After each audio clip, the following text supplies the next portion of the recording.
Najavljivali smo, pribojavali smo se, tako na kraju i bi. Meksiko, Srbija 5:1. Za one hrabre duše, ako tako mogu da nas nazovem, za one koji su jutros u 4 sata po našem vremenu ustali da bi ispratili našu reprezentaciju, nismo imali mnogo toga lepog za videti. Posle onog teškog poraza u Lisabonu prošle nedelje od Zelenortskih ostrva, još ubedljiviji poraz, ali moramo priznati da mi se igra, uprkos ovih 5 golova, ne znam zašto se smejem, izvinjavam se, igra mi se dosta više svidela i pristup igraču u ovoj utakmici nego u onoj iz Lisabona u nedelju.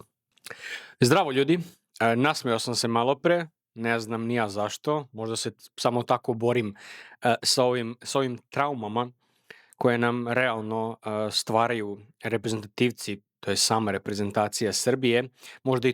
Možda je to i moj neki odbrambeni mehanizam, ali kao što sam vam rekao malo pre, zaista, ako ste gledali utakmicu, možda i možete da me razumete.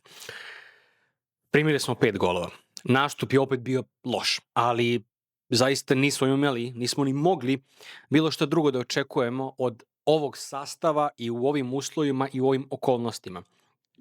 Zašto se meni ova utakmica više dopala, to jest igra naše reprezentacije u odnosu na Zelenortska ostrva, iako je Meksiko bio totalno dominantan u svim parametrima igre, i u posedu, i u stvorenim šansama, i u velikim prilikama, i u dodavanjima, koji god statistički parametar hoćete da navedete, bili su bolji.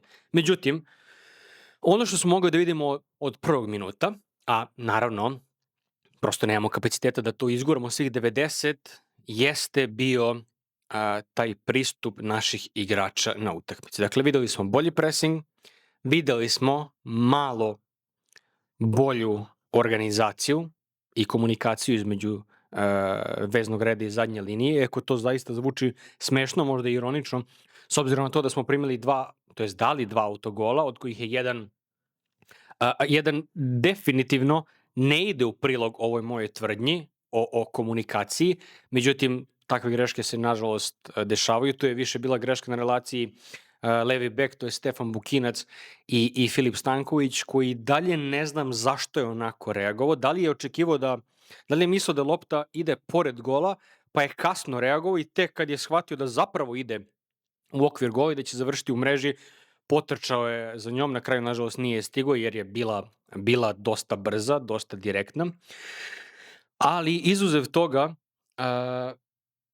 kao što sam rekao, evo treći put, meni se sama igra naše ekipe dopala. Da li to znači da smo bili dobri? Apsolutno ne, ali da ponovim, jer nažalost imam osjećaj mislim da moram, iako zaista ne želim, na neki način moram, ali ne želim da opravdavam ni same igrače, ni selektora Veljka Paunovića, čiji sam veliki fan, to svi znate. Naravno da mislim da je moglo i moralo bolje, ali opet ovo su sve neki baby koraci, da ne kažem baby steps, koje naša reprezentacija ovoga puta je bila primorana da prođe. Zbog toga što praktično ceo naš prvi sastav nije se odazvao na poziv selektora. Tako da je Veljko morao da radi sa onim što je imao ispred sebe, i s obzirom da su to uglavnom ili veoma mladi momci, Avdić, Kostov, Dragojević, neki drugi, ili igrači koji prosto nisu dovoljno dobri, što je većina igrača iz Superlige Srbije, Lazar Anđelović, Njegoš Petrović, Milikić, u svo dužno poštovanje prema njima, ali prosto oni nisu kalibar za reprezentaciju Srbije, u kakvom god stanju ona bila. Što se tiče postava, opet na neki način sam manje više pogodio postavom, da to nije poenta niti videa, niti reprezentacije.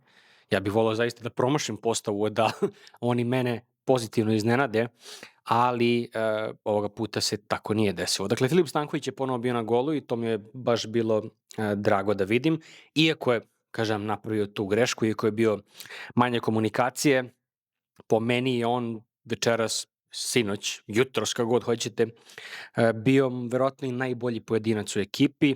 prvenstveno ako uzmemo u obzir broj odbrana koji ima on utakmici i to odbrana iz nekoliko veoma dobrih šansi Meksika koji uglavnom u drugim okolnostima i ne tako dobrim reakcijama golmana završavaju u golu.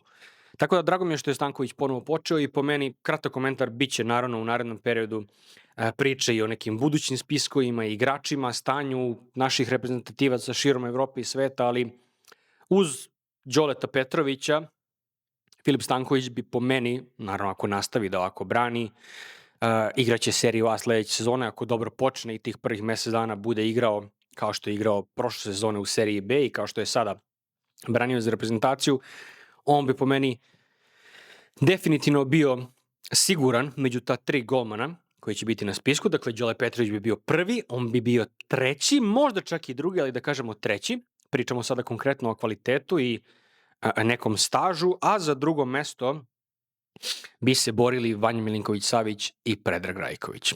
Biće zanimljivo videti odluke, reakcije Veljka Paunovića nakon svega ovoga, jer ta dvojica uz još par imena su sigurno bili igrači na koje je Veljko računao da se sad pojave. Jer to su njegovi Novozelanđani, to su iskusni ljudi, to su momci koji nisu u prethodne 2 godine toliko igrali, ako uopšte za reprezentaciju.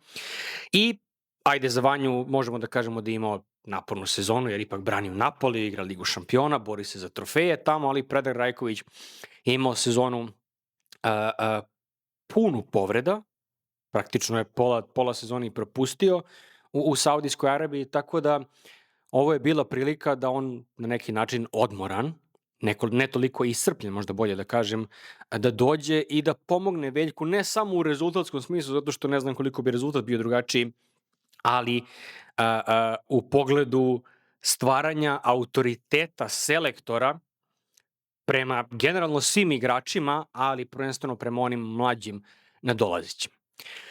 Jer kada u sastavu imate iskusne igrače, 30-godišnjake, igrače koji su igrali svetska prvenstva, evropska, igrali u ligama petice, šta god, osvajali individualna priznanja, ekipna, kao što su Aleksandar Mitrović, kao što je Dušan Vlahović, kao što je Strahinja Pavlović, Sergej Milinković-Savić i mnogi neki drugi, koji se većina nije pojavila, sam taj autoritet selektora biva veći, biva jači, jer mlađi igrači se momentalno zapitaju, to je dođu do zaključka, ako se ovi iskusniji odazivaju i poštuju, zašto ne bih i ja, to jest moram i ja.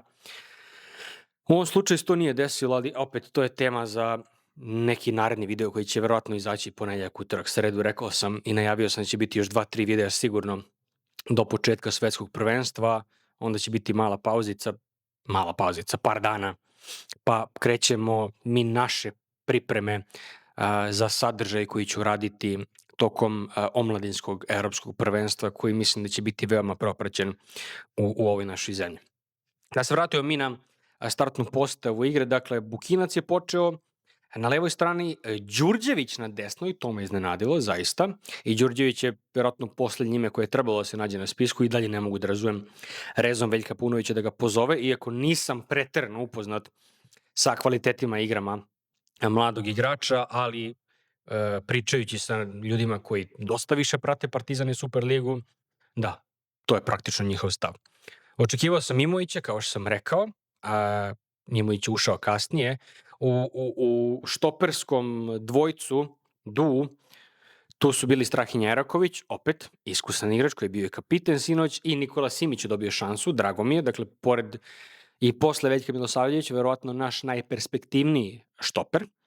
U veznom rendu tu je bio mlađi brat Stanković, opet nešto što sam rekao i pre par dana, Aleksandar Stanković mora da igra stalno i mora da igra prvu postavu uvek, jer on je zaista budući nosilac igre veznog reda i budući lider, nadam se i kapitan reprezentacije Srbije. Danas, svega pre par sati, je ozvaničen njegov povratak u njegov dečački Inter, u klub gde je njegov otac postao legenda, u klub u kojem ja mislim da će on postati legenda, sem ako ga Inter ne proda veoma brzo, kroz godinu, 2, 3, jer zaista mislim da će se razvijati u tom pravcu da će oni najveći. Inter jeste ogroman klub, jedan od najvećih, ali ipak nije nivo Bayern Minhena, Liverpoola, Real Madrida, Barcelone, a ja projektom Aleksandra Stankovića na nivo tih klubova za par godina. Da li će se ostvariti, ne znam. Možda je bilo bolje i lepše, to je lepša priča za njega da i on kao i njegov otac postane takođe velika legenda kluba, možda sa još dužim stažom od Dekija, ali vidjet ćemo. Solidna partija, ništa posebno, malčice sam razočaran, neću da lažem, ali opet momak ima 20 godina, sve ovo novo za njega, taman se u martu i nekom pređašnjem periodu jesenas navikao na neke druge igrače, ove starije, iskusnije, Lukić, Sergej i ekipa, sada je bio, po znacima navoda, primoran da igra sa novim tehnički starim saigračima, zato što je sa nekolicinom njih igrao i ranije, ali malo tanja partija od njega u odnosu na ono što sam očekivao. Zaista neće da vas lažem. Kažem, solidno, nije bio loš, ali želeo sam da vidim malo više. Vanja Dragović je bio pored njega u veznom redu, dok su ispred njih bili Vladimir Lučić, koji je startovao, možda i zasluženo, s obzirom da je imao taj neki svoj moment, dao neki svoj efekat u utakmici protiv Zelenorskih ostrva kada je ušao kao rezerva, mogo je čak i da postigne pogodak, ona lopta je završila na stativi i dalje mi je žao zbog toga, jer mislim da bi to potencijalno promenilo tok te utakmice, ali šta bi bilo kad bi bilo. Lazar Anđelović je igrao desno, između njih, a iza najistorenijeg Štulića je bio Petar Stanić, koji je na svom drugom, ako se ne varam, možda i trećem meču koji je odigrao za reprezentaciju, mislim da je treći, zato što je, ako se ne varam, debitovao je protiv Saudijske Arabije, ispravite me ako grešim, igrao je, u stvari nije igrao, moja greška, malo trokiram, ne zamerite, ustao sam jutros u 3 sata da bi ispratio utakmicu, odmah nakon toga, to je tokom trajanja drugog poluvremena sam otišao na posao, radio 10 sati, malo predošao, ručao na brzinu i evo seo da podelim s vama moje utiske s utakmice. Tako da Petar Stanić, nebitno da li bila druga, treća ili četvrta utakmica, debitanski gol i apsolutno zasluženo s obzirom na ono što je pružao u dresu Ludogoreca ove pređašnje sezone.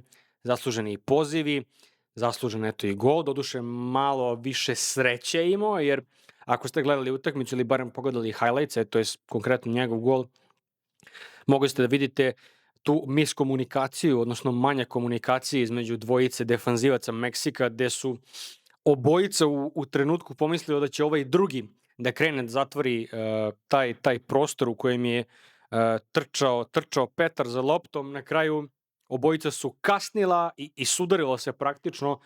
Lopta se odbila tako da je prošla iza njih i Petar je imao praktično prazan put ka golu i opet moram priznati prelepom realizacijom postigao taj pogodak. Onako, bocnuo je loptu preko golmana Meksika i Srbija je povela i to je mene zaista iznenadilo, neću vas lagati.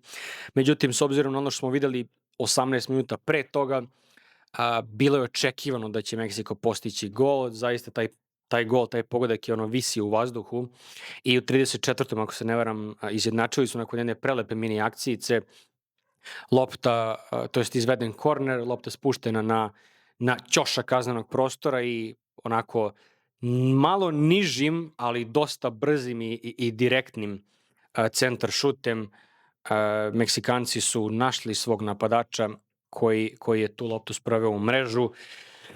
Trebalo je da se na poluvreme ode rezultatom 1-1 nerešenim, što bi naravno bilo mnogo bolje.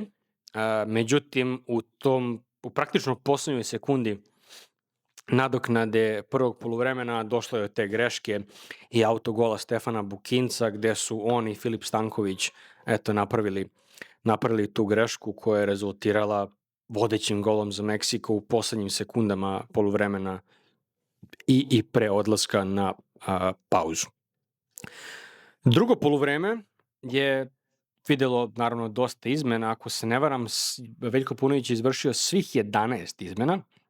Dakle, svi igrači koji su igrali u prvom su u nekom momentu drugog dela meča izašli, počevši od Štulića, Stanića i Ranđelovića koji su izašli u 46. Zamenili su ih Ivanović koji je imao jednu veoma dobru šansu u 70. i nekom minutu, međutim, nažalost, poslao je loptu daleko iznad prečke, nije baš najbolje, nije uopšte dobro ciljao, to je gađao mrežu golmana Ranhela. Dejan Zukić je zamenio Stanića, dok je Veljko Birmančević zamenio Ranđelovića. Opet, bilo je tu par nekih lepih pasova, dodavanja momenata, čak i šansi reprezentacije Srbije. Međutim, sve je to palo u vodu bio je to, ako se ne varam, 57 minut, da, lepa akcijica Meksikanaca, lopta pogađa stativu, međutim, Raul Jimenez, njihov najpoznatiji fudbaler definitivno, sjajnim refleksom reaguje i sprovodi loptu u mrežu za 3-1. Kasnije sve manje više znao da reprezentacija Srbije nema šta da traži, dakle da ako je na 2-1 možda i moglo da se dođe do nekog pozitivnog, mislim, nerešenog rezultata, posle ovoga je sve bilo gotovo. Videli smo kasnije, nakon sat vremena igre, i Adema Avdića, Njegoša Petrovića i Veljka Ilića. Eto, Paunović je zamenio i golmane, međutim, samo 10 minuta kasnije Adem Avdić jednom veoma traljavom reakcijom nakon totalno bezopasnog kornera, lošom intervencijom sprovodi loptu u mrežu Veljka Ilića 4-1 da bi, na isteku regularnog dela utakmice u 90. minutu i Čavez postigao jedan Eurogol zaista. Dakle, toliko je precizno i jako šutnu tu loptu da mnogi ljudi su propustili da je lopta uopšte ušla u mrežu. Na prvi mah, ja, da li zbog toga što sam slabo spavao, što je bilo rano ujutru, učinilo mi se kao da je lopta pogodila onaj deo iza gola i samo da se vratila. Jer se toliko brzo odbila od mreže. Međutim, kasnije sam na usporenu snimku video zaista kako je to izgledalo. Naravno, bilo to još 5 izmena do kraja, to je pre tog Čavezovog gola između 4. i 5. Meksika. Mimović, Petar Petrović, koji je prošle nedelje napravio fenomenalan transfer iz Javora, iz Ivanjice, prešao u Šturm Graz, koji će se boriti za ulazak u Ligu šampiona. Debitovao je Vasilije Kostov, Kosta Nedeljković i Milikić su dobili prilike. Ono što me zaista iznenadilo, barem kad se radi o ovim izmenama, jer rekli smo 10-11 izmena je izvršeno, izvinjavam se, Andrija Maksimović nije dobio šansu. Andrija Maksimović, koji je jedan od naših najboljih mladih igrača, jedan od naših najboljih kreatora, definitivno u ovoj idoraciji reprezentacije Srbije, danas nije dobio ni minut, dok je utakmici u nedelju protiv Zelenorskih ostrva u Lisabonu ušao u 89. minutu. I ovo su neke stvari gde možemo i moramo da kritikujemo Veljka Paunovića. Čemu poziv ako ne dobije šansu? Poziv za prijateljske utakmice, za dve nebitne toliko, ne moramo se lagati, protiv dva protivnika koji, da smo igrali kao što je najavljeno protiv Argentine ili Španije u martu, pristup ne bi mogao da bude ovakav, ne bi bili naravno ni ovi igrači. Odazvali bi se oni iskusni i stariji, pričali smo o tome, pričat ćemo i u narednom periodu. Ali za nekog ko je i u martu govorio, i baš sam ga ja čak pitao, međutim pre konferencije, ako se ne varam, otkud Kosta Nedeljković, jer kao jeste mlad, ali ne igra praktično mesecima, ne deluje mi da je mentalno spreman, što mislim da i dalje pokazuje, i čuo sam od nekih drugih ljudi koji ga prate, neki koji su i privatno bliski s njim, da je pravi klinac u tom smislu te reči i da prosto nije spreman za najviši nivo profesionalnog fudbala. Nadam se da grešim, nadam se da će on da razuveri te ljude, jer opet ja se vodim njihovim rečima i njihovim mišljenjem. Možda nije pametno s moje strane, ali ajde kažem da im verujem. I na ljudima iz privatnog okruženja i ovima iz profesionalnog. Veljko je tad rekao da nekad mladim igračima koji se nalaze u takvom trenutku karijere, a opet nemamo, nažalost, odlične alternative, treba dati šansu, treba dati podršku. Zašto onda za još bitniju poziciju, za još bitnijeg igrača u reprezentaciji, barem kad se radi o našoj budućnosti, Veljko Paunović njemu daje svega 3-4 minuta u 2 utakmice prijateljske protiv Zelenortskih ostrva i Meksika. Da li ga možda čuva, jer Andrija bi trebalo da ide na evropsko prvenstvo sad za omladince krajem meseca, ne znam, ali koja je poenta onda uopšte pozivanja? To je barem odgovor koji sam ja dobio zašto nema Mihajla Cvetkovića na spisku. Jer kao, ajde, duga sezona za klinca, naporna, bit će nam kapiten, najbolji igrač, najvažniji šraf u toj omladinskoj ekipi, kao nećemo njega sada trošimo. Zašto je onda ovo rađeno sa Andrijom Maksimovićem? Bolje da se odmarao, pripremao, trenirao individualno, nego što je mučio sebe i svoje telo, pa i psihički. Ovoliki putevi, porazi, pritisci, sigurno njima nije lepo kad uđu na portale, kad uđu na društvene mreže i čitaju i vide šta sve njihov narod koji bi trebao da ih podržava piše i priča o njima. Tako da, kažem, ima odluka Veljkovih, koliko god ja njega podržavao i voleo što je tu i verovao u njega zaista, ima naravno dosta stvari i odluka, što fudbalskih direktno, što onih van fudbala, ali koji su opet vezani za fudbal, jel te? Ali više stvari neke bliže savezu, medijima i sličnim stvarima, na kojima mu, možemo i moramo zamerati. Tako da, to je bilo to što se tiče od mene za danas. Razmišljao sam da li da odradim neku malo ozbiljniju taktičku analizu, ali s obzirom na manjak podataka, izveštaja, manjak interesovanja vezano za ove 2 utakmice, niti su timovi koji igraju slično kao mi, niti su timovi koji igraju slično kao naši protivnici s kojima ćemo igrati što na jesen, što u narednih par godina, jer jel te igramo evropsko, pokušavamo da igramo evropsko 2028. Tako da svi protivnici u naredne 2 godine će nam biti isključivo evropske ekipe. I onda zbog toga, a opet mislim da ima mnogo gorućih problema, odnosno tema za video, kao što sam rekao, sam Veljko Paunović, moje viđenje ovog spiska i odsustva i sve ono što sam možda trebao pre nego što smo otišli u Portugal da snimim, kao i generalno celokupno stanje u Savezu. Ima tu dosta stvari o kojima nisam ranije pričao, koji ste možda vi propustili, jer nije toliko bilo priča u našim medijima, a mislim da je veoma bitna tema, jer utiče generalno, utiče na dešavanje u reprezentaciji, utiče na Veljka Paunovića, utiče verovatno i na igrače, a vidjet ćete u tom videu i zašto.